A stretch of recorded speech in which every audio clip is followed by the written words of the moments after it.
रमता राम जपो रे प्राणी, अब तो सुन ले राम कहानी।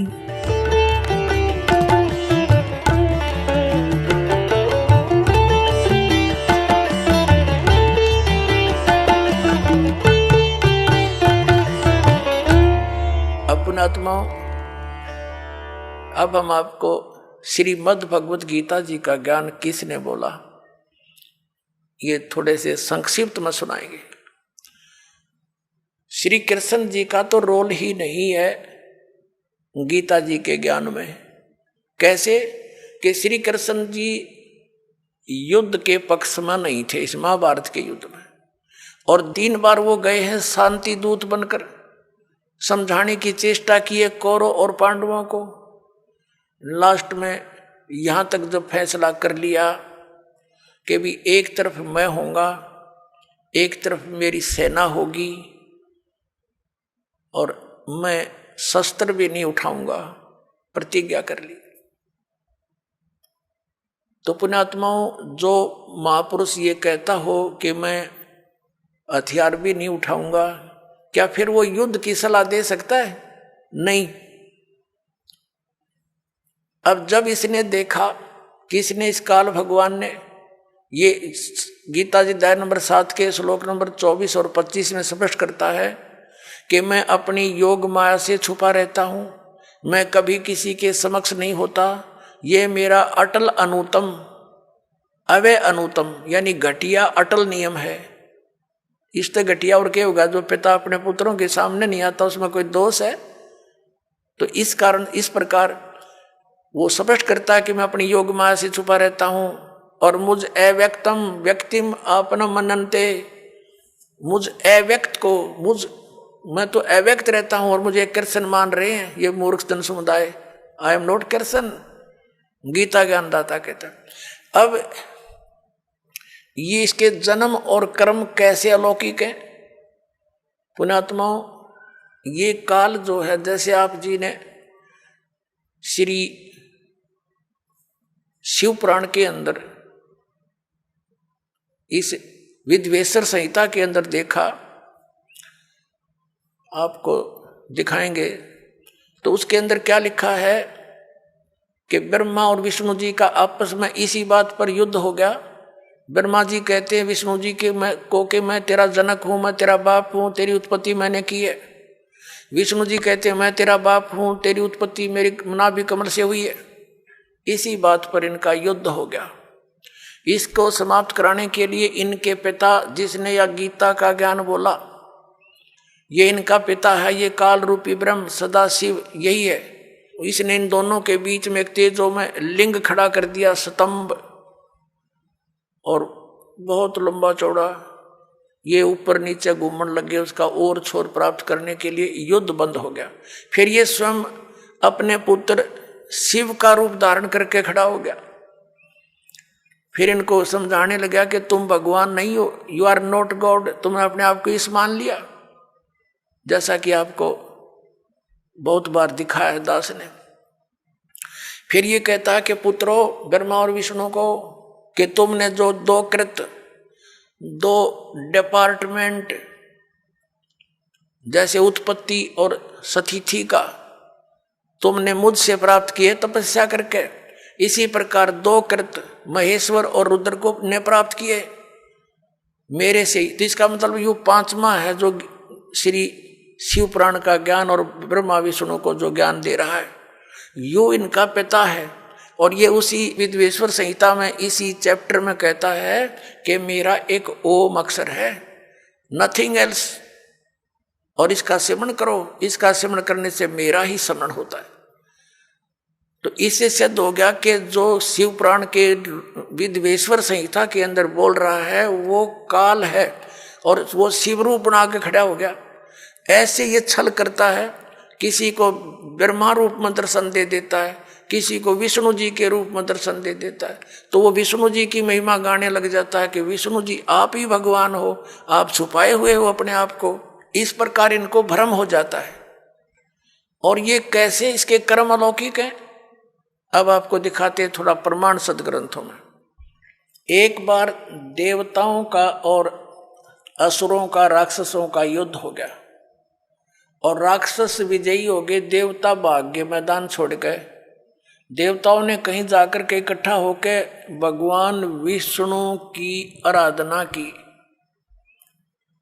और ये विष्णु रूप धारण करके ये ब्रह्मा विष्णु महेश का पिता जिसने गीता बोली, ये वहां प्रकट हो गया और इसने पूछा कि तुमने जो तुम्हारे मन की बात मैंने जान ली है और आप जाओ, जो ससाद का पुरंजय नामक पुत्र है उसको युद्ध के लिए खड़ा कर लो, राक्षसों के आमने सामने खड़े हो जाओ और उसको तैयार कर लो। मैं उसके शरीर में प्रवेश करूंगा और राक्षसों को मार दूंगा। अब दिखाता हूं आपको, ये देखिएगा श्री विष्णु पुराण,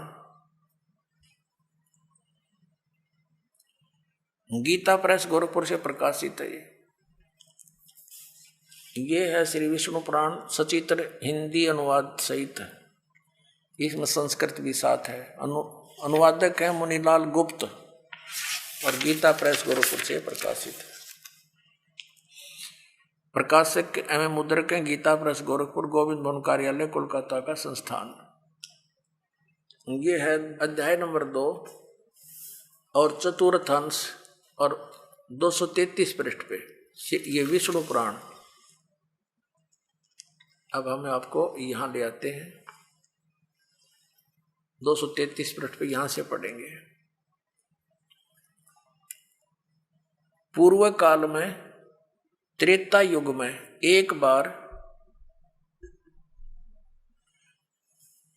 अति भीषण देव असुर संग्राम हुआ, देवताओं और राक्षसों का। उसमें महाबलवान दैत्यगण से पराजित हुए देवताओं ने भगवान विष्णु की आराधना की। तब आदि अनंत शून्य अशेष जगत प्रतिपालक श्री नारायण ने देवताओं से प्रसन्न होकर कहा, आप लोगों का जो कुछ अभिष्ट है वह मैंने जान लिया है, तुम जो चाहते हो मैं समझ गया। उसके विषय में यह बात सुनिए। राजऋषि ससाद का जो पुरंजय नामक पुत्र है, उस अक्षत्रिय श्रेष्ठ के शरीर में अंश मात्र से यानी कुछ समय के लिए स्वयं अवतीर्ण होकर उन संपूर्ण दैत्यों का नाश करूंगा। अतः तुम लोग पुरंजय को दैत्यों के वध के लिए तैयार करो। ठीक हो गया।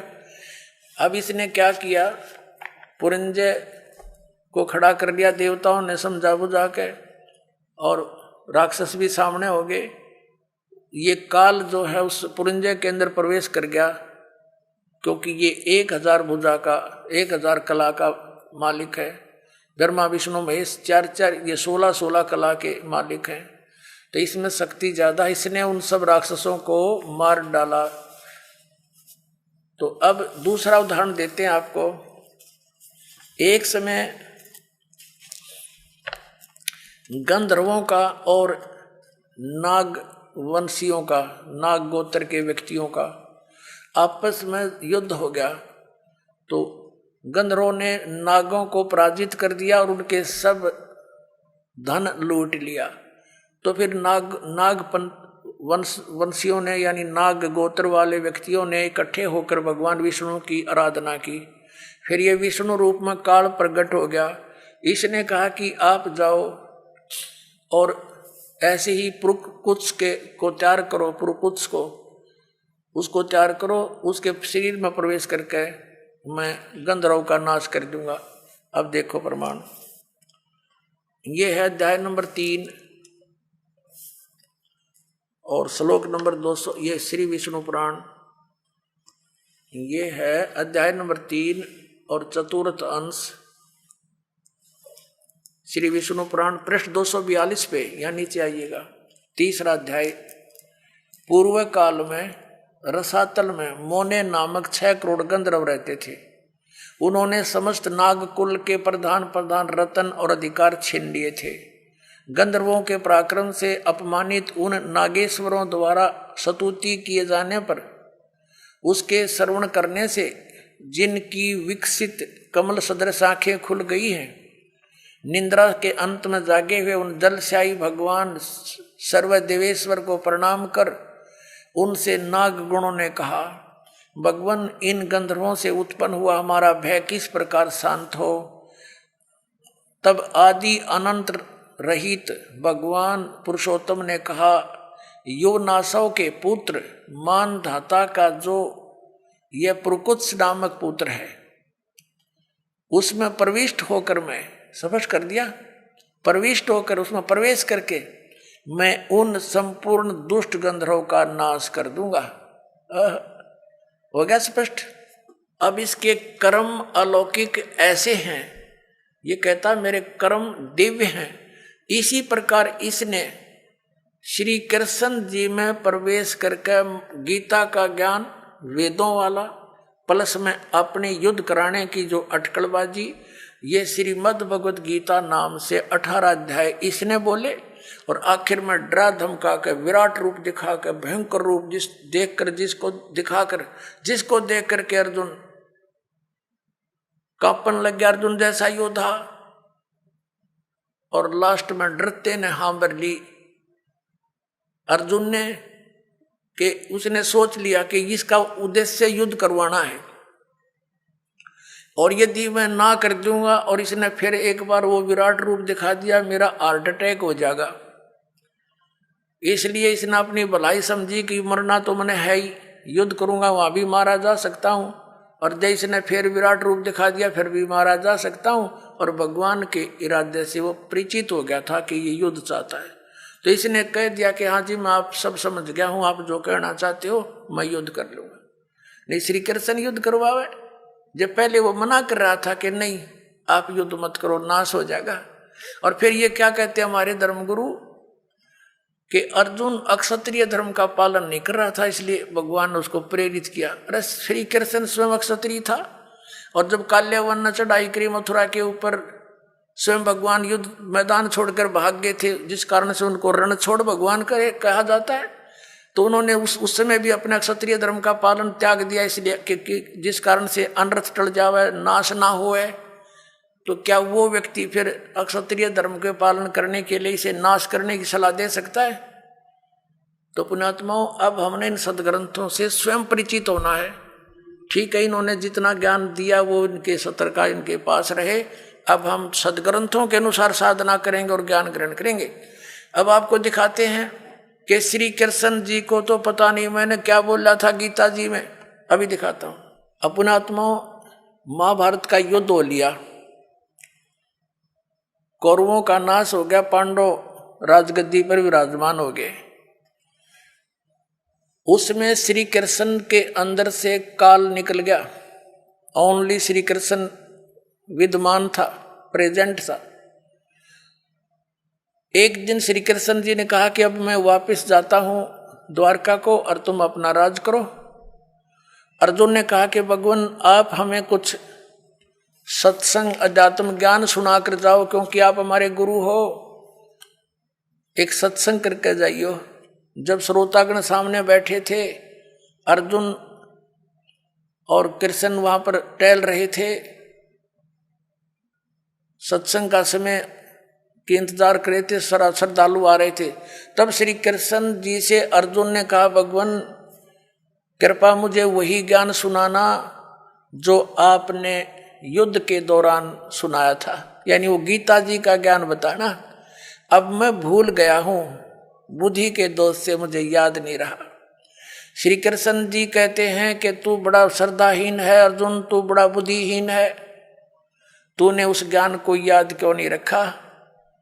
और अर्जुन पर तो डांट मार रहे हैं कि तूने याद क्यों नहीं रखा, और स्वयं कह रहे हैं अब मैं पूरा ज्यों का तो तुझे उसको नहीं बता सकता, क्योंकि उस समय मैंने योग युक्त होकर ये ज्ञान बोला था। भले आदमियों, जब युद्ध के इसे खतरनाक भयंकर समय में योग युक्त हुआ जा सकता है, तो इस पीस में क्या दिक्कत आ गई योग युक्त होने में? अब हो जा 2 मिनट लगे जो ज्ञान होता उसने बोला हो, तो उसने बोला ही नहीं था। ये श्री कृष्ण में प्रवेश करके काल बोल गया।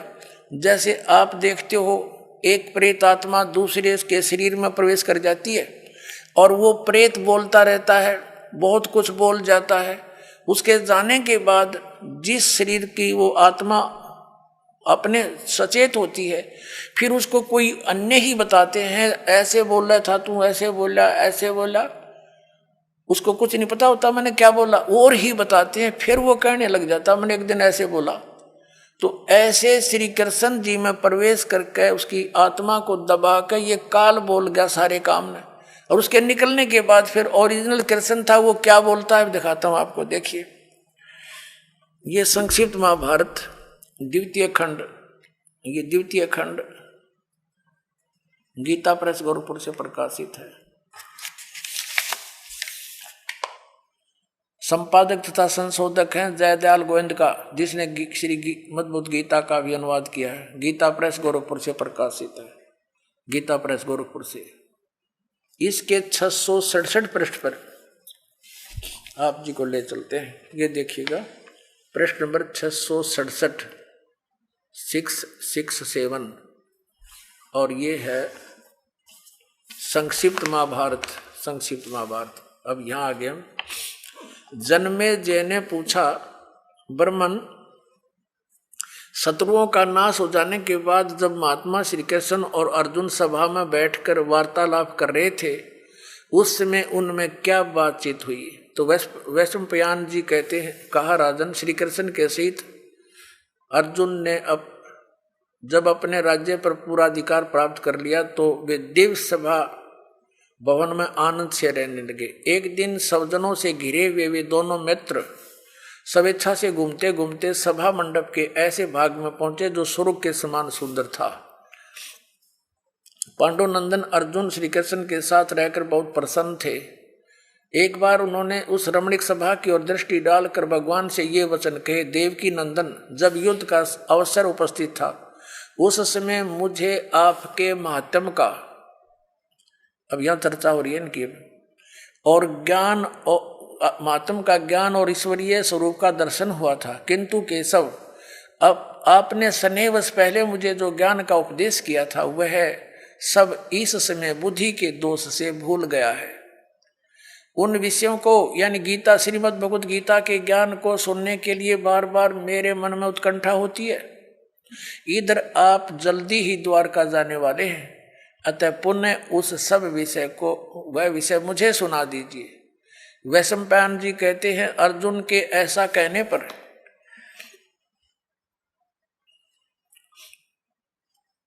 वक्ताओं में श्रेष्ठ महातेजस्वी भगवान श्री कृष्ण ने उन्हें गले से लगाकर इस प्रकार उत्तर दिया। श्री कृष्ण बोले, अर्जुन, उस समय मैंने तुम्हें अत्यंत गोपनीय विषय का श्रवण कराया था, अपने स्वरूप भूत धर्म सनातन पुरुषोत्तम तत्व का परिचय दिया था और नित्य लोकों का भी वर्णन किया था, किंतु तुमने जो अपनी नासमझी के कारण उस उपदेश को याद नहीं रखा, यह जानकर मुझे बड़ा खेद हुआ है। उन बातों को अब पूरा पूरा स्मरण होना संभव नहीं जान पड़ता। पांडुनंदन, निश्चय तुम बड़े श्रद्धाहीन हो, तुम्हारी बुद्धि अच्छी नहीं जान पड़ती। अब मेरे लिए उस उपदेश को ज्यों का त्यों दोहरा देना कठिन है, क्योंकि उस समय योग युक्त होकर मैंने परमात्म तत्व का वर्णन किया था। अब पुण्यात्माओं, अब आपके कति समझ में आ जाएगी, यू ज्ञान बोला किसने? श्री कृष्ण जी का था रोल नहीं गीता के ज्ञान में। अब ये खुद कह रहे हैं कि मैंने, अब जैसे ये दास आपको ये सत्संग सुना रहा है और आप मुझे 10 वर्ष के बाद पूछ लियो, जी इस विषय पर जो आपने ये सत्संग किया था कृपा फिर सुनाइयो, कभी सुन लो उसी से मैं सुना दूंगा, क्योंकि वो मैंने अपने होश आवास में सुना रखा है। और मेरे अंदर कोई प्रेत बोल रहा है तो फिर मैं ये बात बोलूंगा जो श्री कृष्ण बोल रहे हैं कि तुमने याद नहीं रखा, तुम कैसे व्यक्ति हो, श्रद्धाहीन हो, बुद्धिहीन हो। अरे भले आदमियों, ये दास सत्संग करेगा और प्रथम बार जो श्रोता इस सत्संग को सुनेगा 20% याद रहता उसको, और मैं फिर डांट मारूं कि तुमने याद क्यों नहीं रखा, तो इसका इससे सिद्ध है कि खिसियानी बिल्ली खंबा नोच रही है, यानी उसको ज्ञान नहीं खुद को, और उसको धमका रहा है कि तूने याद क्यों नहीं रखा, तेरे के बिजली गिरगी। अब तो आपको क्या हो गया, जब ऐसे भयंकर युद्ध के समय में आदमी योग युक्त हो सकता है, तो शांत है, सब तरह से बिल्कुल पीस ऑफ माइंड है, आराम से योग युक्त हो सकते। भाव कहने का ये पुणात्माओं, श्री कृष्ण जी का तो रोल ही नहीं था गीता के ज्ञान देने में। अब श्रीमद् भगवत गीता का ज्ञान दिया किसने है? ये काल ने दिया। गीता जी अध्याय नंबर 11 के श्लोक नंबर 32 में स्वयं कहता है कि अर्जुन मैं काल हूं और देख तेरे सामने ये मेरा वास्तविक रूप है, और इस रूप का यानी जो मैंने अब तुझे ये रूप दिखा है, इस रूप का पहले ना तो किसी ने पहले दर्शन हुआ ना आगे कोई कर सकता। ये तेरे ऊपर रहम करके मैंने ये अपना विराट रूप देखा है। पुणात्माओं, यदि श्री कृष्ण जी बोल रहे होते गीता तो ये शब्द नहीं कहते कि ये मेरा विराट रूप पहले किसी ने नहीं देखा, क्योंकि श्री कृष्ण जी तो अपना विराट रूप कौरवों की सभा में दिखा चुके थे। उस विराट में दिन रात का अंतर है। पुणात्माओं, एक तो 60 वाट का बल्ब हो, ट्यूब हो, और एक हो 1000 वाट की, तो कितना अंतर है? ट्यूब दोनों है, लेकिन वो 1000 वाट वाली 60 वाट वाली से भिन्न होती है। तो इसी प्रकार इन दोनों ने ही विराट रूप दिखाया था, उसमें और उसमें भिन्नता थी। और ये शब्द श्री कृष्ण जी नहीं कह सकते कि पहले किसी ने नहीं देखा और आगे कोई नहीं देख सकता। तो इससे सिद्ध है गीता ज्ञानदाता श्री कृष्ण नहीं, उसके अंदर प्रवेश करके काल बोल रहा। वो 1000 भुजा का भगवान है, 1000 कला का है, सहस्रा बाहु। अब 11वें अध्याय के 21वें श्लोक में अर्जुन कहता है कि हे सहस्रा बाहु, हे 1000 भुजा वाले भगवान, अपने उसी चतुर्भुज रूप में आ जाओ। क्योंकि वो श्री कृष्ण मान रहा था उसको, और श्री कृष्ण इज विष्णु, विष्णु जी जो है ये 4 भुजा के भगवान है। अब इस दास की नजरों से आपको पता चलेगा कि श्रीमद् भगवत गीता का ज्ञान किसने बोला। और दूसरा और अन्य प्रमाण एक ये है कि श्री कृष्ण तो अर्जुन के साले थे। श्री कृष्ण की बहन अर्जुन को ब्याही थी सुभद्रा जी, अपने साले को पहचानने से भूल गया। वो श्री कृष्ण नहीं था, वो श्री कृष्ण से बाहर निकलकर वो काल देख रहा था, ऐसे भयंकर रूप दिखाया, और श्री कृष्ण अलग खड़े हैं, ओझल हो गए उसके प्रकाश में, तेज में। तब अर्जुन पूछता है, हे महानुभाव आप कौन हो? मैं आपको नहीं पहचानता। तो क्या श्री कृष्ण थे वह? और भी ढेर सारे प्रमाण हैं कि श्री कृष्ण जी ने गीता का ज्ञान नहीं कहा। श्री कृष्ण जी ने पहले कभी काल नहीं कहा अपने आप को, बाद में कभी काल नहीं कहा। श्री कृष्ण जी के पास तो ये जितनी गौवें थी, ग्वाल बाल थे, गोपियां थी, सब आकर के प्यार पाते थे, उसकी तरफ देखते रहते थे, निहारते रहते थे। क्या वो काल हो सकते?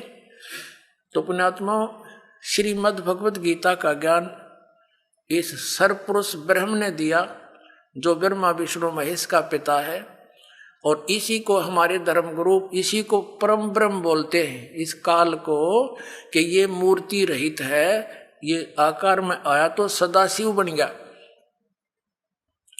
ब्रह्मा जी बताते हैं।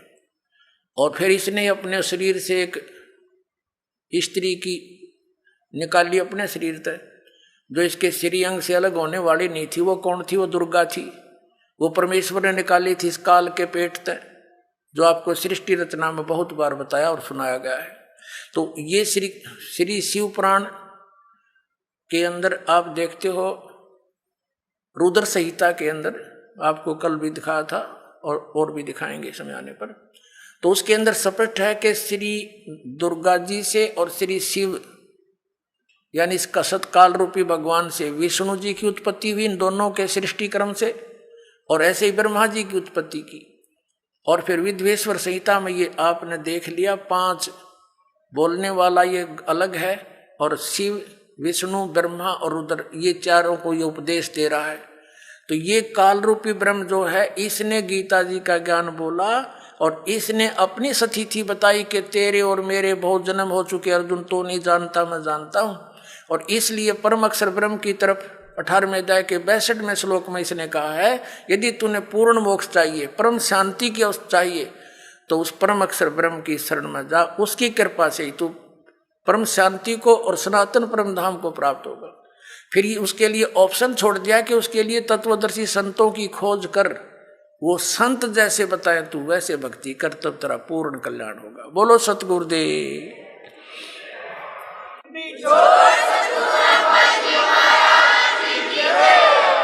आप सुन रहे थे जगत गुरु तत्वदर्शी संत रामपाल जी महाराज जी के मंगल प्रवचन। अधिक जानकारी के लिए विजिट कीजिए हमारी वेबसाइट www.jagatgururampalji.org। संत रामपाल जी महाराज जी के शुभ आशीर्वाद से पूरे विश्व भर में 500 से भी ज्यादा नाम दीक्षा केंद्र हैं, जिन पर संत रामपाल जी महाराज जी द्वारा ऑनलाइन निशुल्क नाम दीक्षा दी जा रही है। अपने नजदीकी नाम दीक्षा केंद्र का पता करने के लिए संपर्क करें 8222880541।